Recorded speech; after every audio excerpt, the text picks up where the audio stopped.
اعوذ باللہ من الشیطان الرجیم بسم اللہ الرحمن الرحیم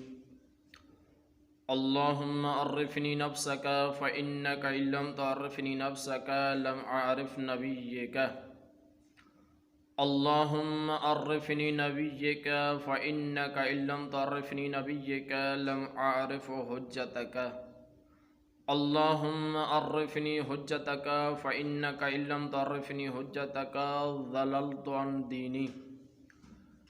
بسم اللہ الرحمن الرحیم۔ قال اللہ تبارک و تعالی فی قرآن المجید و فرقان الحمید ادعونی استجب لکم۔ ارشاد باری تعالیٰ ہے، فرمانہ الہی ہے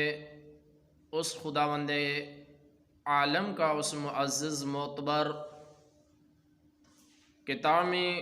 جو کتاب تمام کتابوں سے بلند و بالا ورفع و اعلیٰ ہے،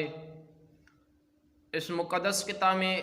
خداوند متعال ارشاد فرما رہا ہے ادعونی استجب لکم، آپ مجھ سے مانگیں، دعائیں طلب کریں، میں پروردگار عالم آپ کی دعاؤں کو شرف قبول بخشوں گا، آپ کی دعاؤں کو مستجاب فرماؤں گا، آپ کی دعاؤں کو قبول فرماؤں گا۔ تو اب سوال یہ ہے کہ ہم کس طرح کی اور کن کن چیزوں کے لیے، کن کن مسائل کو حل کرنے کے لیے اس دنیا میں خداوند متعال سے دعا طلب کرتے ہیں، دعائیں مانگتے ہیں۔ یقیناً کثرت سے لوگ ایسے ہیں جو دنیا میں رہ کر دنیا کے لیے سب کچھ اللہ سے مانگ رہے ہیں، اللہ سے طلب کر رہے ہیں، کوئی رزق کی کمی کے لیے، کوئی اولاد کے نہ ہونے کے لیے، یعنی ہر بندہ کسی نہ کسی مسئلے میں مشغول و مصروف ہے، اور اس مسئلے کو حل کرنے کے لیے، اس مسئلے سے نجات حاصل کرنے کے لیے، اس مسئلے سے اور ان مشکلات سے نکلنے کے لیے پروردگار عالم سے دعا طلب کرتا ہے۔ تو برادران عزیز، محبان امیر المومن علی بن ابی طالب علیہ السلام، شیعان علی بن ابی طالب علیہ السلام، ہاں یہ مادی چیزیں ہیں، ان کے لیے بھی یقیناً اللہ سے دعا طلب کرنی چاہیے، رزق کے لیے، اولاد کے لیے اور دیگر مسائل کے لیے کہ جن میں ہم پھنسے ہوئے ہیں۔ اور اس سے بہتر یہ ہے کہ ان چیزوں کے حوالے سے بھی ہم خدا سے سوال کریں، خدا کے دربار میں سائل بنیں، اور مانوی چیزیں جو ہیں ان مانوی چیزوں کے لیے بھی ہم خدا سے کچھ طلب کریں، خدا سے دعا مانگیں۔ وہ مانوی چیزیں کون سی ہیں جو ہمیں آخرت میں سرخرو بنائیں، جو ہمیں آخرت میں سرخرو رکھیں؟ تو جن مسائل کے لیے ہم خدا سے دعا مانگتے ہیں تو ان مسائل کو حل کرنے کے لیے اللہ سے بالکل دعا مانگنی چاہیے، اور اس کے ساتھ ساتھ یہ بھی ہم اللہ سے دعا مانگیں، یہ بھی ہم اللہ کی بارگاہ میں التجا کریں، یہ بھی ہم اللہ کی بارگاہ میں ریکویسٹ کریں کہ پروردگار عالم ہمارے گناہوں کو درگزر فرما دیجئے، ہمارے گناہوں کو محو کر دیجئے، ہمارے گناہوں کو معاف فرما دیجئے، اور اس کے ساتھ ہمیں توبہ کی توفیق عطا فرمائیے، گناہوں کو درگزر فرما دے اور توبہ کی توفیق فرما دے کہ ہم توبہ تائب ہو کر آپ رب العزت سے اور انبیاء، اوصیاء، ائمہ معصومین علیہ السلام سے جب ملاقات کریں تو وہاں ہمیں سلوٹ دیا جائے، شاباش دی جائے کہ واقعی آپ اللہ کے عبد اور نبی کے امتی ہیں،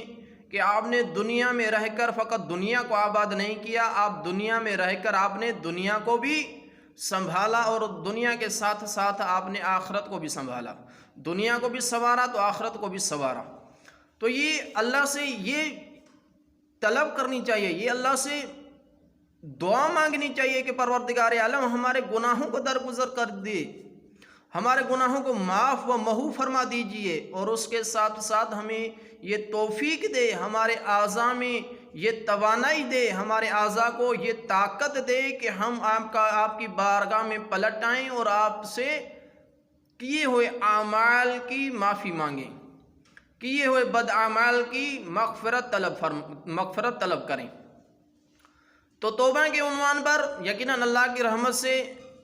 کافر بے دینی مایوس ہو سکتا ہے، مومن کا شیوا نہیں ہے، مسلمان کا شیوا نہیں ہے کہ مومن مسلمان اللہ کی رحمت سے مایوس ہو۔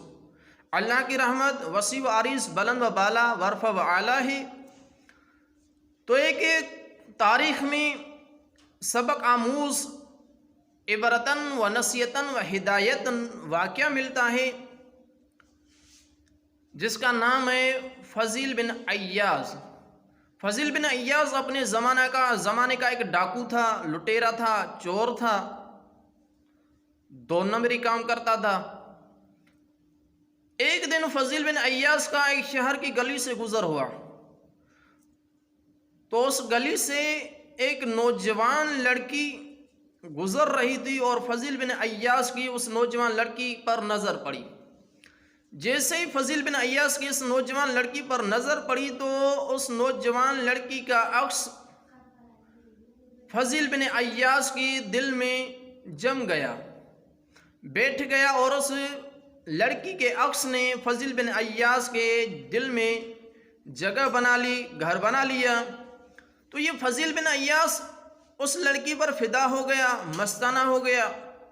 ہر وقت اس کی تلاش اور اس کی ملاقات کے لیے دائیں بائیں کروٹیں لیتا تھا، دن میں بھی سجاگ، دن میں بھی بیدار تو رات میں بھی بیدار رہتا تھا۔ ایک دن فضیل بن عیاض نے یہ سوچا کہ کیوں نہ آج میں اس لڑکی سے ملاقات کروں، تو فضیل بن عیاض اپنے گھر سے نکل کر اس لڑکی کے گھر کی طرف رجوع کیا۔ جیسے ہی فضیل بن عیاض اس لڑکی کے گھر کے نزدیک پہنچا اور اس لڑکی کے گھر میں یہ فضیل بن عیاض دیوار سے انٹر ہو رہا تھا، دیوار سے داخل ہو رہا تھا، تو جیسے ہی دیوار سے داخل ہو رہا تھا تو اس لڑکی کے گھر سے قرآن کی آواز آئی، قرآن مجید کی آواز آئی۔ اس لڑکی کے گھر میں قرآن مجید چل رہا تھا، قرآن کی تلاوت چل رہی تھی۔ تو ایک آیہ کریمہ فضیل بن عیاض نے سنی، وہ آیہ کریمہ یہ ہے الم یعن للذین آمنوا ان تخشع قلوبہم لذکر اللہ، کیا ایمان والوں کے لیے، کیا مومنوں کے لیے ابھی تک وہ وقت نہیں آیا کہ وہ خود کو اللہ کی طرف لے کر آئیں اور اپنی دلوں میں، قلوبوں میں اللہ کے ذکر کو جگہ دیں، اپنی دلوں کو اللہ کے لیے موم بنائیں، رام بنائیں۔ تو اس آیہ کریمہ کو جیسے ہی فضیل بن عیاض نے سنا تو فضیل بن عیاض پر اس آیہ کریمہ کا گہرا اثر ہوا، بہت اس آیہ کریمہ کے ترجمے مفہوم سے یہ فضیل بن عیاض متاثر ہوا، اور فضیل بن عیاض کے نفس کو، ضمیر اور نفس نے فضیل بن عیاض کو جھنجھوڑنا شروع کیا، بیدار کرنا شروع کیا۔ تو فضیل بن عیاض اس لڑکی کی گھر کی دیوار سے اتر کر خود پر ملامت کرنے لگا، خود کو مجرم ٹھہرانے لگا کہ کتنا آپ بے حیا ہیں، کتنا آپ بدبخت ہیں کہ آپ اللہ کی نافرمانی کر رہے ہیں، آپ معصیت الہی کر رہے ہیں، خدا کے قوانین کی ناپاسداری کر رہے ہیں۔ تو فضیل بن عیاض نے خود کو کہا کیا ابھی تک آپ کے لیے وہ وقت نہیں آیا کہ آپ اپنے جسم کو پاک پاکیزہ بنائیں، آپ اپنے اعمال کو پاک پاکیزہ بنائیں۔ تو فضیل بن عیاض بلند آواز سے اس لڑکی کی دیوار کو چھوڑ کر جب گھر کے طرف چلنے لگا، بلند آواز سے کہنے لگا بلا واللہ قد آنا، بلا واللہ قد آنا، اے فضیل بن عیاض کیا آپ کے شعور و بیداری کا وقت نہیں آیا؟ فضیل بن عیاض خود کو سنبھالیں، بیدار ہو جائیں، شعور کے ڈھانچے میں آئیں۔ تو فضیل بن عیاض جیسے اپنے گھر کے طرف روانہ ہوا تو راستے میں 2 لوگ تھے جو آپس میں ہم کلام تھے، ایک دوسرے سے ہم گفتگو تھے اور کہہ رہے تھے کہ شاید فضیل بن عیاض ہمارے گھر سے مال چرائے اور یہ ہمارے گھر پر ڈاکہ ڈالے۔ تو فضیل بن عیاض نے خود پر غصہ کیا، خود پر غصہ کر کے خود کو مجرم ٹھہرانے لگا اور اللہ کی بارگاہ کی طرف یہ فضیل بن عیاض پلٹا، اللہم انی تبت الیک، اے پروردگار عالم میں آپ کی بارگاہ میں آیا ہوں، آپ کی دربار میں پلٹ آیا ہوں، وجعلت توبتی الیک، اور میں اپنی توبہ کو شرمسار ہونے کو، پشیمان ہونے کو، اعمال پر گڑ گڑانے کو میں آپ کی بارگاہ میں لے کر آیا ہوں، توبہ کو میں آپ کی بارگاہ میں لے کر آیا ہوں، اور اس کعبے کے صدقے، اس کعبے کے واسطے میرے گناہوں کو درگزر فرما دے، میری توبہ کو مستجاب فرما دے۔ تو اللہ رب العزت نے فضل بن عیاض کی توبہ کو قبول فرمایا۔ فضل بن عیاض کی توبہ کو کریم رب نے، پروردگار عالم نے استجاب کا درجہ دیا، مستجاب فرمایا۔ تو اب اس واقعے سے کون سے ایسے نکات نظر آتے ہیں جن کی وجہ سے پروردگار عالم نے فضل بن عیاض کی خطا کو، مذنب ہونے کو، عاصی ہونے کو درگزر فرما دیا؟ ایک تو وجہ یہ تھی فضل بن عیاض کی معافی کی، بخشش کی، کہ فضل بن عیاض نے خدا سے عہد کر لیا،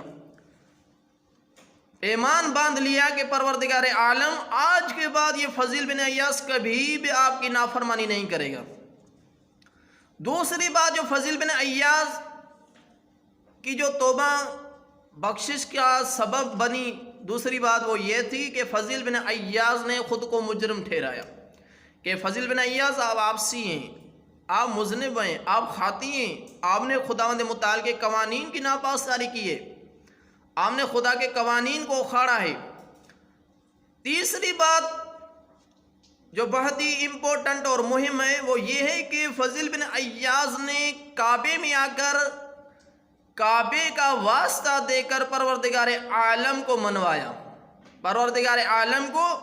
راضی کیا، اور پروردگار عالم نے فضل بن عیاض کی توبہ کو قبول فرمایا۔ تو برادران عزیز، شیعان حیدر کرار، محبان امیر المومنین علی بن ابی طالب علیہ السلام، اگر ہم بھی فضل بن عیاض کی طرح بن جائیں، اگر ہم بھی خود کو مجرم ٹھہرائیں، اور اگر ہم بھی خدا سے یہ عہد کر لیں، پیمان باندھ لیں، اور ہم بھی اگر خداوند متعال کو کعبہ، وارثان کعبہ کا واسطہ دے کر خدا سے معافی طلب کریں، خدا سے اپنے کیے ہوئے بد اعمال کی بخشش طلب کریں، تو یقیناً فضل بن عیاض کی طرح پروردگار عالم ہمارے گناہوں کو بھی محو و درگزر فرما دے گا، ایسے گناہوں کو نامی اعمال سے ختم کر دے گا، ایسے مٹا دے گا کہ جس طرح روایات میں بھی ملتا ہے، التائب کمن لا ذنب لہو، جو شخص تائب ہوتا ہے، جو پشیمان ہوتا ہے، وہ اس طرح گناہوں سے پاک و منزہ ہو جاتا ہے کہ گویا اس نے کوئی اللہ کی نافرمانی کی نہیں ہے، کہ گویا اس نے خدا کے قوانین کی ناپاسداری نہیں کی ہے۔ تو یقیناً ہم اگر خالص بن جائیں تو پروردگار عالم ہماری توبہ کو قبول فرماتا ہے۔ اللہ سے دعا ہے کہ اس میرے کلام سے آپ دوستوں کو نصیحت و عبرتاً و ہدایتاً طور فرمائے، اور آپ کو صحیح معنی میں انسان بننے کی اور صحیح معنی میں تائب ہونے کی توفیق عطا فرمائے۔ وما علینا الا البلاغ المبین۔